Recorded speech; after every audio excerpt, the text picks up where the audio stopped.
Hello everybody, it is me, Sonic VC 123, otherwise known as the Sonic Flash, back with another video. I didn't say Minecraft video because I need to talk to you all about something. Jurassic World. What can be said about it? It's an amazing movie, and by far one of the best in the last, 5 years, in my opinion, has been one of the better movies and one of the best movies in the last 5 years. I absolutely love it. I saw it opening day, the day it came out, and I was one of the first 1,000 people to go there. And I got a free poster because of it. It was awesome. What can be said about it? I really don't know what they were thinking when they were making Jurassic Park. It was an amazing work of art. And Spielberg showed that. So,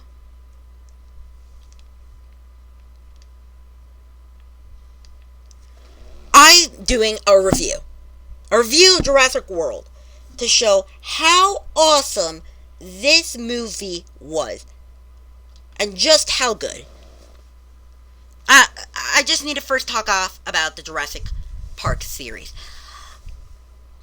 Where do I start? Jurassic Park is an amazing series. It was a great series of books, and it was an amazing series of movies. Obviously, there were changes made in post-production, and there were changes made in the books, but I don't care. It was amazing. I'm going to talk about Jurassic Park first. Jurassic Park was a cinematic masterpiece, and my all-time favorite movie of all time.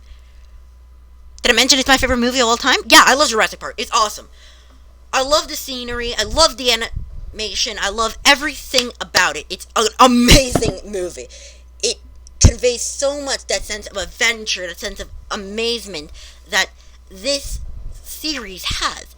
And by far, the best part of the movie was the dinosaurs. Who doesn't love the motherfucking T-Rex or the Velociraptors? They were just so cool. Then there's Lost World. I admit it. I'm gonna say this.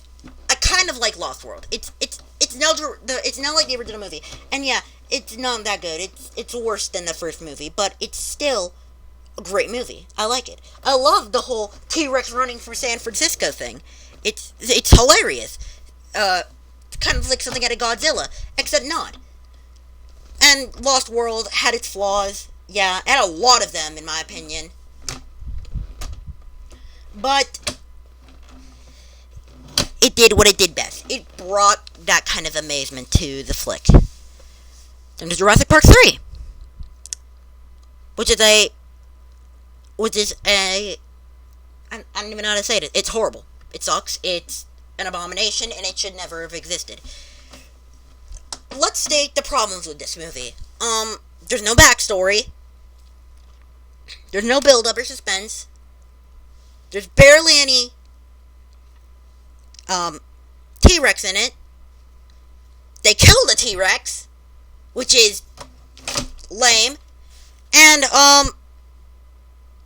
yeah. Everything that could possibly go wrong with the Jurassic Park movies went wrong in Jurassic Park 3. It is horrible, it sucks, and I hope to never see it again! I digress. Then we have Jurassic World, and honestly, one cannot talk about Jurassic World without talking about the entire plot of the movie. So here's the plot. We see that Jurassic World is finally a fully functional theme park, and it's amazing. The way it looks is awesome, and I'm actually really excited to see it come to life.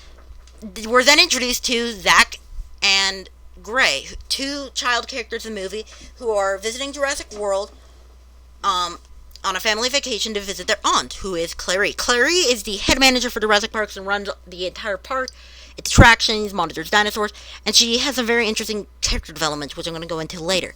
And she introduces the idea of the first genetically modified dinosaur, who she then shows to Simon Maserani, who asks that Owen, or Chris Pratt, as everybody else knows him, to come in and examine the paddock for this animal, which is incredibly dangerous. We see Owen is the raptor trainer of the facility and that he's incredibly skilled in handling these animals and that he's so great at doing so. And while doing so, we also see our main villain, Dr. Hodgkins, who only goal in the entire film is to get dinosaurs and use them as weapons. And he wants to use the raptors. And of course Owen says no, because it's obvious these animals are not, even though they respond to him, they're obviously not safe to be thrown into a military field and be used as weapons. Anyways, Claria approaches Owen and she asks for him to go see the paddock. And when they go there, they try to see if the Indominus Rex is there by doing a thermal scan, but it's not. They go and investigate, and Chris Pratt realizes that this animal was tricking them, and it breaks loose. In breaking loose, they send in the ACU to go after it, and when they fail, Pratt says to evacuate the island. We see Zach and Gray have run away from the caretaker Clary has left them with, and are going on the gyrosphere truck, in which case they go off-road, and they run into a herd of ankylosaurs when they're attacked by the Indominus Rex, who then proceeds to chase them, and they are led to by far one of the awesomest cameos in the movie, which is the original visitor center. Because this all takes place on Isla Nimbar from the first Jurassic Park movie. And we see that they go around, they fix up a jeep, and they leave. But then Pratt and Clary are right behind them, trying to find them, and the Indominus Rex attacks and almost kills them. Simon Maserati, on the other hand, finally decides to take a machine gun, mounts to his helicopter, and go after the Rex, which breaks into the aviary, which lets all the pteranodons and stuff loose, which then kills Simon Maserati in a giant helicopter explosion of destruction. And the pteranodons are set loose, they wreak havoc.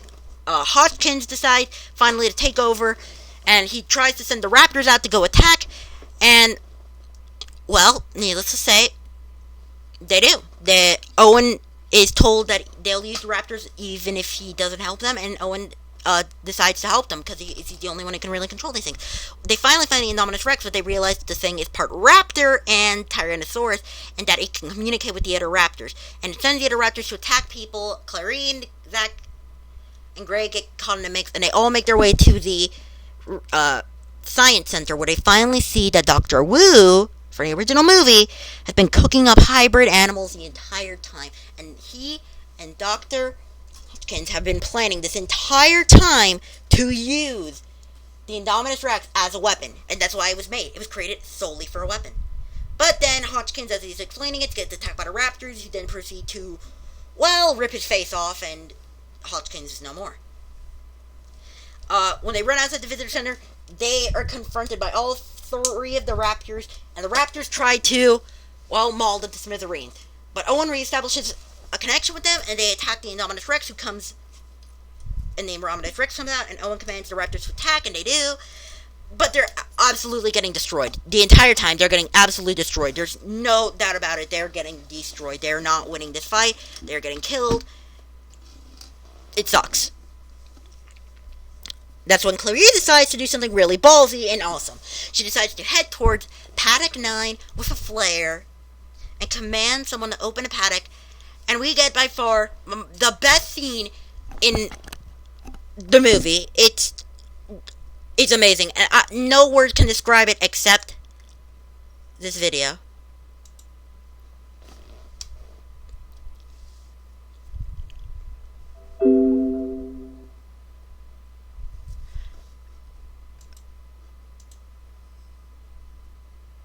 Oh, you gotta be kidding me. Give me a sec. Give me a sec, folks. I'll be back. After a little bit of time, I found the video, and this is what cannot be described in words.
Oh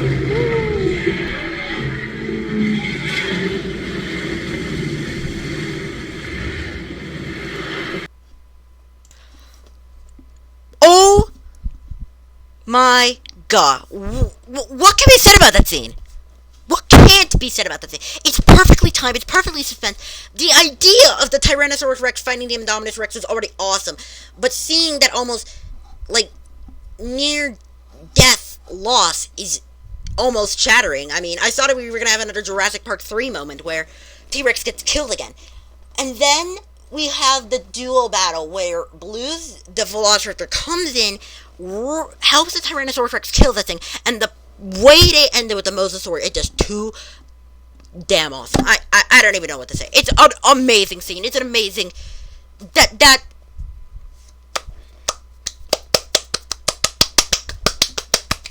That's all I can do. Clap. That's all I can do. Clap in amazement for what an amazing scene that was. That was by far the perfection of Jurassic Park fights. I mean, just nothing to compare. I can't say more. It's just too awesome. But enough about the plot of the movie and how dang amazing it is. Let's talk about its characters and how amazing they are.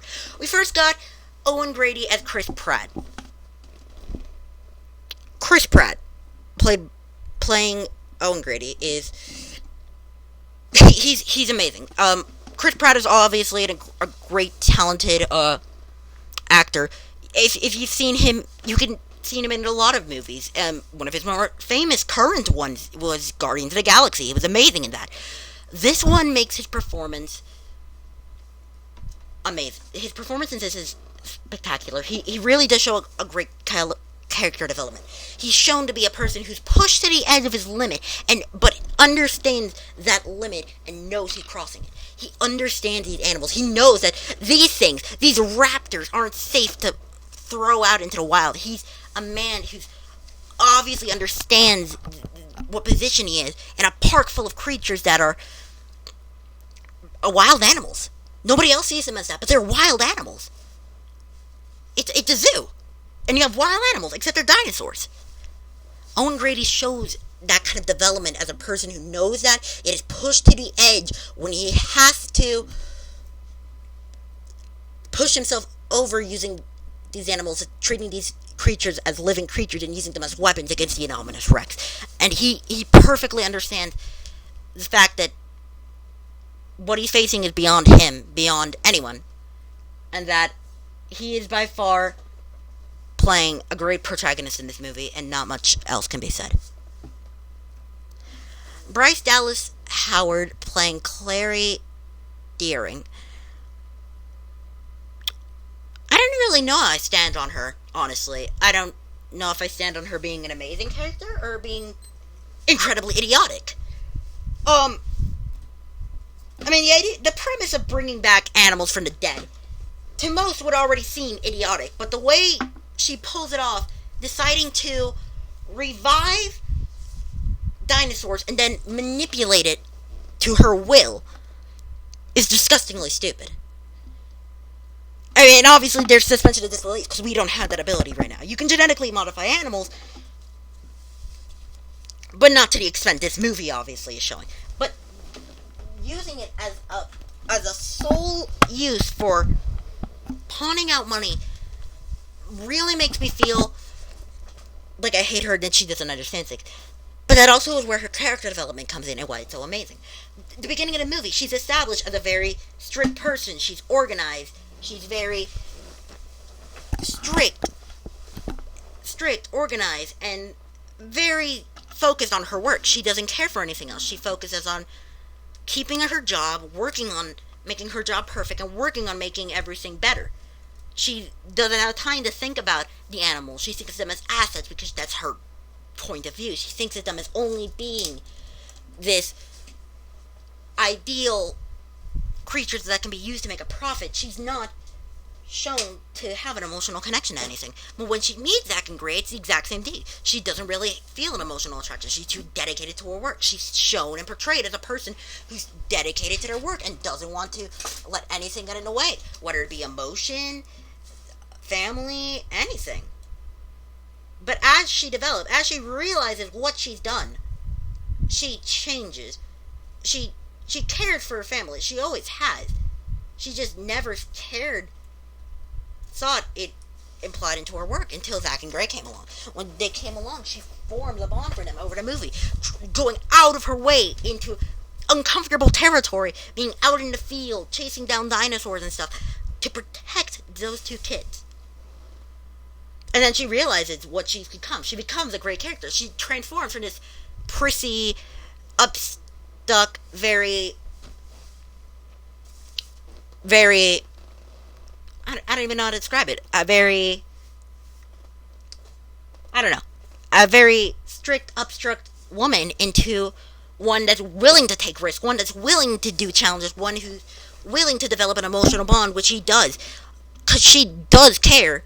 And the way she's shown to progress in that really makes her performance great. And I can't really say much else. Bryce Dallas Howard, you did an excellent job. I can't blame your acting, per se, on the whole being idiotic about reviving and manipulating animals. I can only blame the writers on that. Because if that was in real life, that would be incredibly stupid. But it's not real life. It's a movie. And it's an amazing movie. And your performance in it made it better. Nick Robinson and Ty Simpkins, starring Zach and Gray Mitchell. These two characters are very interesting characters, in my opinion. They're not exactly like the original two children in the Jurassic Park movies. But they all have a lot more character development. Where the kids were kind of just there in the original movie to be bite-sized morsels for dinosaurs and kind of bring in another demographic, these characters are shown to have development. Zach is a very... In the beginning of the movie, Zach is a very stereotypical teenager. He likes girls, he doesn't pay attention to anything, he doesn't really care about anything, he just kind of says... yeah, okay, yeah, whatever, cool, whatever, blah, blah, blah, on his phone, listening to music, not paying attention to the world around him. And I can't bash on that, because teenagers are kind of like that. Not completely, but semi-like that. And I would know. I am a teenager. I would know what a teenager acts like. And he portrays that really well. Gray Mitchell, portrays an energetic kid who really likes the outdoor world. And both of them are trying to cope with the idea that their parents may be getting divorced. And that really strikes them. They're trying to cope with that. They're trying to understand what it means to be a family. Because Gray really wants to be friends with Zach. He really wants to have fun with Zach. He wants to, when he enters this film, he wants to have a fun time. Zach, on the other hand, just sitting there waiting for something to happen. Just like waiting to go home, back to whatever he wants. Also pinned out that he has a girlfriend, obviously established in the beginning of the film, yet the entire film he's focused on looking at other girls. Yeah, bad writing. Really bad writing. I'm not gonna play Nick Robinson. I'm not gonna blame Nick Robinson for that. No, I'm just gonna blame bad writing, because that was bad writing. You can't develop a character. You can't show this obvious relationship between one character and another, and then say it never existed. I mean, obviously, we're obviously saying there's not a lot of time for it, but it's obviously established. It's established. So, not much could be said except that was very dumb. But they do share very interesting moments. Zach, throughout the movie, while they're going into the Jurassic World, he starts to open up a bit. He starts to see the wonder and majesty in what he's looking at. Dinosaurs, living dinosaurs. He actually starts to emotionally bond with Gray. He takes Gray out to have fun. He tries to be a little... He's rebellious. He and Gray try to form a bond, and Gray is very accepting of it. Gray tries to help Zach understand the world around him.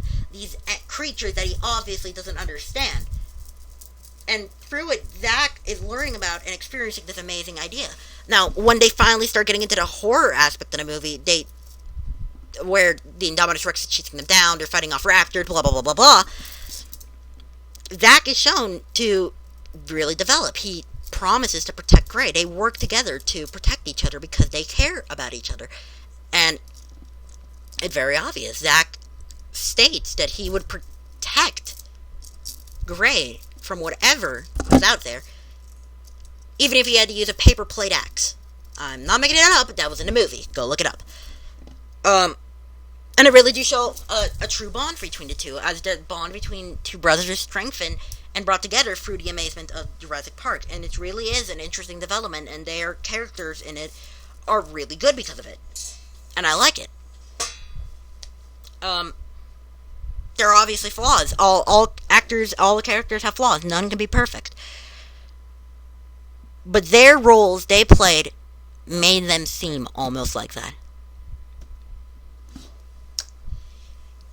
I don't even know how to pronounce his name correctly. If I say it wrong, I'm sorry. But Irfan Khan, who plays Simon Masrani.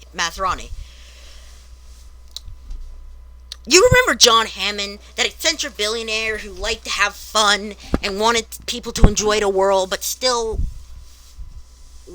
and would go to any expense to make that a reality? Simon Masrani is kind of like that, except he knows he needs to make a profit and knows he needs to keep money flowing in order to keep the park up and running. And that makes him a very interesting character, because he goes to incredible lengths to do that.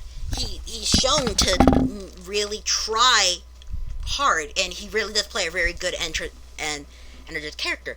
I'm sad they didn't give him more character development in the movie, but what they did give him was amazing. Was good. They really developed him as a character that really would go to an extreme. A fun, loving person who would go to extremes in serious situations and get serious. And it's shown so much better in the part of the movie where he's in the helicopter chasing down the Indominus Rex. He gives his own life trying to protect what he has worked to build up from the ground up. And he really does embody that spirit John Hammond used to have. And not much more could be said about that. He's a great billionaire. He is kind of one-sided. He doesn't want to shut down his park, but he kind of tries to play the game knowing that things like this are what really help develop his company. But he also does know when to get into the action himself, and it makes him an interesting character. Obviously not the best, but an interesting character. Vincent D'Onofrio as Vic Hoskins, and B.D. Wong as Dr. Henry Wu.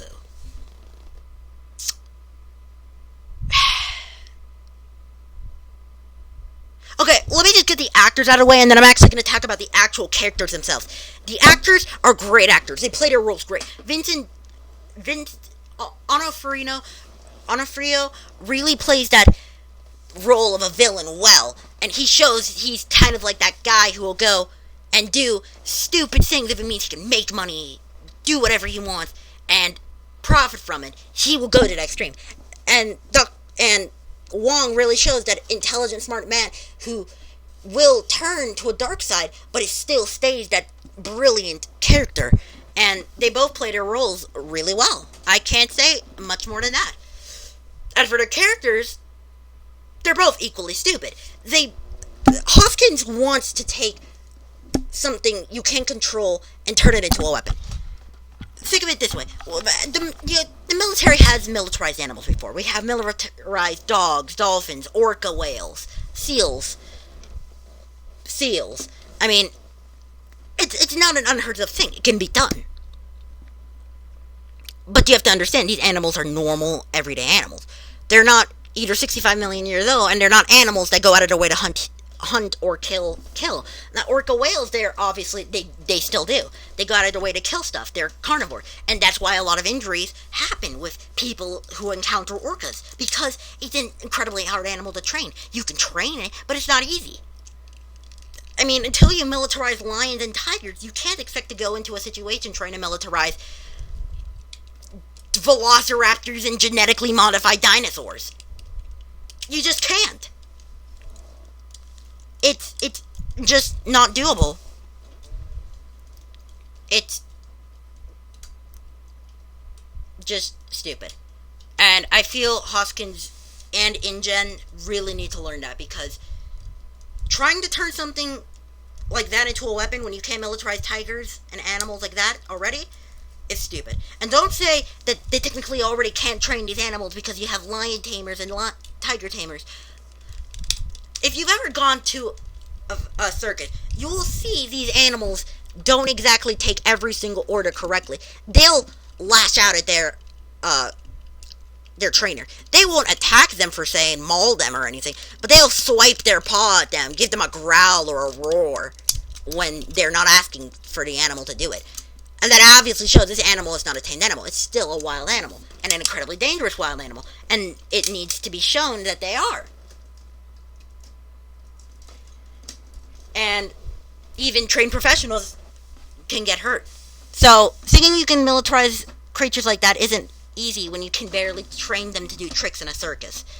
As for Dr. Henry Wu, the character himself, I'm very disappointed. In the original movie, he may have played just a little role, but he was still playing the role of a genius man who knew what he was doing. In this, he's playing that same man, but he's playing a man who's pushing himself to the extreme to make money and solely do that. And he's shown in almost like mad scientist aspect. He genetically made the Indominus Rex. It's amazing that he did it. But he had plans for all kinds of other genetically modified animals. Imagine the chaotic and destruction that he's going to cause in the other movies. Because I really hope there are sequels, because it was shown that Wu got off the island with the embryos and the research he had for the animals, while Hoskins would turn into Raptor Chow. But that's besides the point. I hope Wu is shown in the later movies to be interesting. But I don't understand his motives here. It's dumb. Genetically modifying an animal like that is amazing. But if you can barely control this thing, then you don't want to start. If you're making something so powerful and you can barely control it, you start small. You don't start making. Put it in this perspective. We didn't start making weapons by starting to make the atomic bomb. We started weaponry, and I mean modern day weaponry in an aspect, by starting with a simple handgun. And then we escalated. We went to shotguns, and we went to machine guns, to sniper rifles, and then to missiles, bombs, grenades, and then you get to the atomic bomb. You start out small and you progress over time. That's how evolution works. It's the one with the most adaptive traits survives and passes on, and it never starts out big. It starts out small. The simplest of organisms on this planet have brought us the diverse ecosystem that exists in our world today. And trying to escalate that to the extreme of the Indominus Rex is just plain stupid. I don't know how you could do it.